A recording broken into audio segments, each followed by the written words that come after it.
ہم سب کے اوپر ایسا لمحہ ایسی زندگی آنے والی ہے جب انسان قبر کے اندر ہوتا ہے. آج ہم اپنے گھر کے اندر ہیں, کمرے کے اندر ہیں, اچانک سے لائٹ چلی جاتی ہے تو ایک خوف انسان کے اندر ہوگا. اچانک ایک انسان اکیلا ہے اور اپنے کمرے کے اندر بھی ہے, جب لائٹ چلی جائے کہیں سے روشنی کا انتظام نہ ہو تو انسان گھبراتا ہے.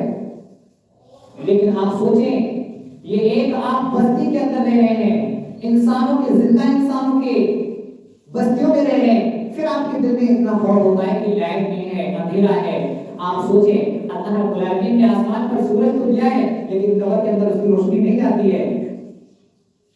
جب ہمارے گھروں کے اندر, کمروں کے اندر اس کی روشنی نہیں جاتی, قبر کے اندر تو کتنی تہ ہے, ایک تو مٹی کا اندھیرا, پھر اس چٹائی کا اندھیرا, پھر ان تختوں کا اندھیرا, پھر تیرے اوپر پڑے ہوئے اس کفن کا بھی اندھیرا ہے. اس اندھیری کوٹری میں تجھے تیرے گھر والے, تجھے تیرا مال, تجھے تیری بینک بیلنس سب چھوڑ کر چلی آئے گی. تجھے اپنے اعمال بھی تجھے دکھیں گے.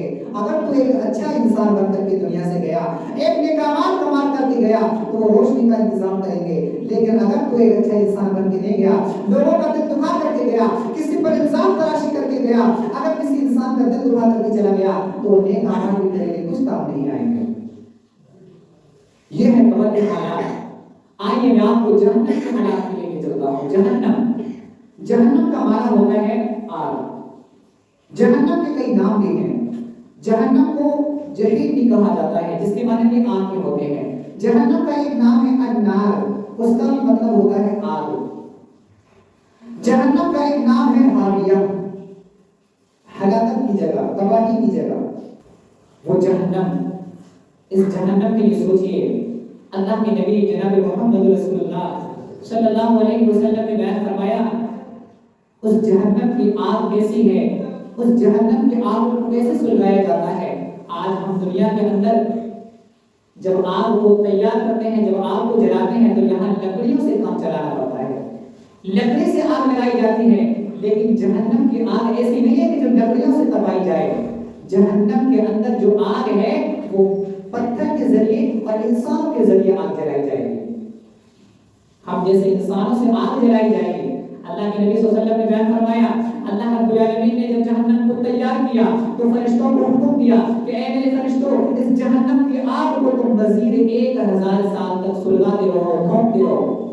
جب اس جہنم کی آگ کو 1000 سال تک بھونکا گیا تو چل کر کے چلتے چلتے چلتے اس جہنم کی آگ لال ہو گئی, سرخ پڑ گئی. جب اللہ رب العالمین نے دوبارہ حکم دیا, اے میرے فرشتوں, اس جہنم کی آگ کو 1000 سال جلاؤ.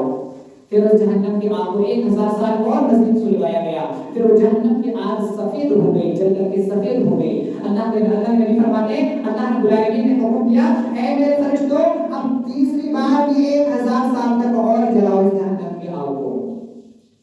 جب 3000 سال تک جہنم کو جلایا گیا, 1000 سال میں جہنم کی آگ لال و گلا ہو گئی. جب 2000 سال تک جلایا گیا تو جہنم کی آگ سفید ہو گئی. جب فرشتوں نے اللہ کے کہنے پر 3000 سال مزید جلایا, اس آگ کو سلگایا, اس جہنم کی آگ کو دھوکا گیا تو جہنم کی آگ بالکل سیاہ ہو گئی ہے.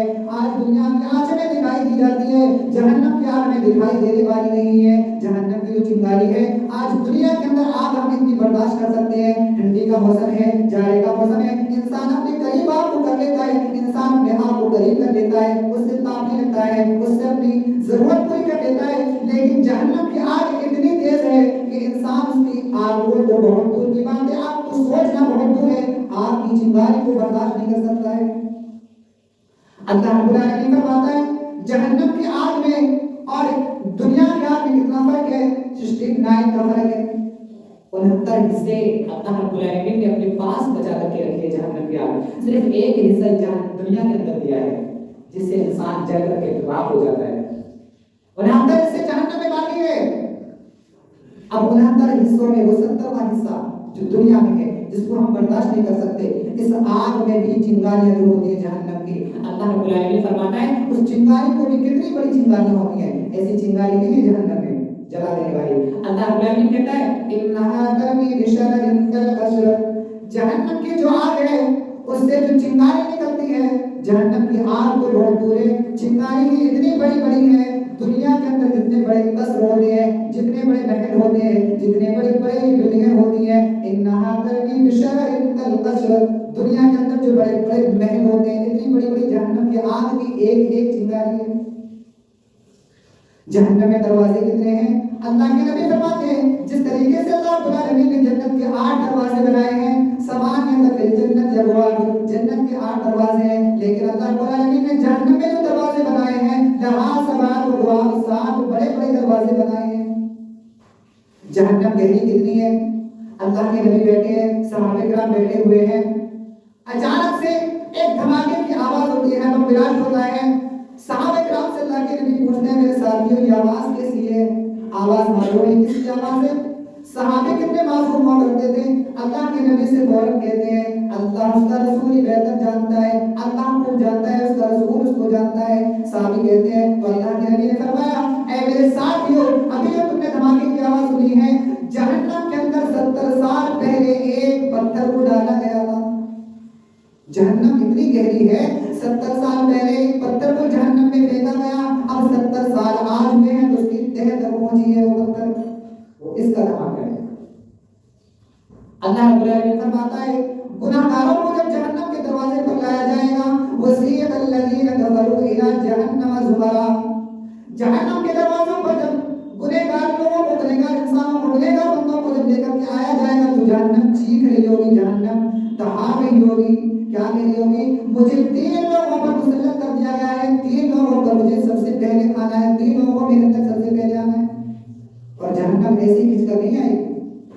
جہنم اتنی بڑی چیز ہے، اللہ کے نبی فرماتے ہیں جہنم اتنی بڑی چیز ہے کہ اس کو کھینچنے کے لیے، میدان حشر میں لانے کے لیے اللہ رب العالمین کے حکم سے اس کے اوپر 70,000 لگامیں باندھی جائیں گی، 70,000 لگامیں دی جائیں گی اس میں، اور ایک ایک لگام کو بھی 70,000 فرشتے کھینچ رہے ہوں گے۔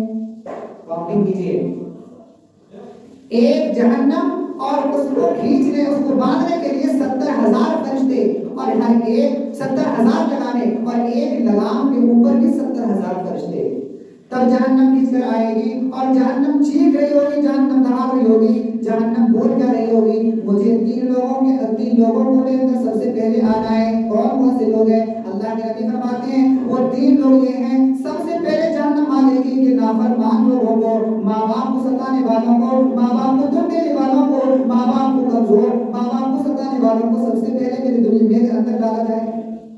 آج ہم بڑے شوق سے جب شادی ہو جاتی ہے، نوجوان ساتھیوں، جب ہمارا بیاہ ہو جاتا ہے، شادی ہو جاتی ہے، ماں باپ کو سائڈ کر دیتے ہیں، بوڑھی ماں کو سائڈ کر دیتے ہیں، بوڑھے باپ کو سائڈ کر دیتے ہیں۔ نہیں میرے ساتھی، نہیں میرے بھائیوں، دونوں کا حق ہوتا ہے۔ پرائے گھر سے جو بیٹی آتی ہے اس کا بھی حق ہوتا ہے، لیکن جس ماں نے 9 مہینے پیٹ کے اندر تمہیں رکھا ہے اس کا بھی حق بہت زیادہ ہوتا ہے۔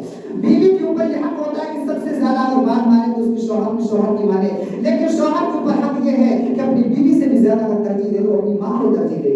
آج ہم اپنے ماں باپ کو نیک نوک جھوک میں چھوڑ کر بیٹھے ہیں، اور ان کی چولوں سے الگ کر کے بیٹھے ہیں، اپنے کمروں سے الگ کر کے بیٹھے ہیں، اور اپنی خوشیوں میں اپنی غمیوں میں نہیں پوچھتے ہیں۔ جہنم چیخ رہی ہوگی اور کہہ رہی ہوگی سب سے پہلے اگر مجھ میں کسی کو داخل کیا جائے تو نافرمان ماں باپ کے بیٹوں کو، نافرمان ماں باپ کے بچوں کو ڈالا جائے۔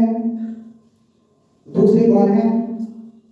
اللہ رب العالمین، اللہ کے نبی فرماتے ہیں المصورون، تصویر بنانے والوں کو میرے اندر داخل کر دیا جائے۔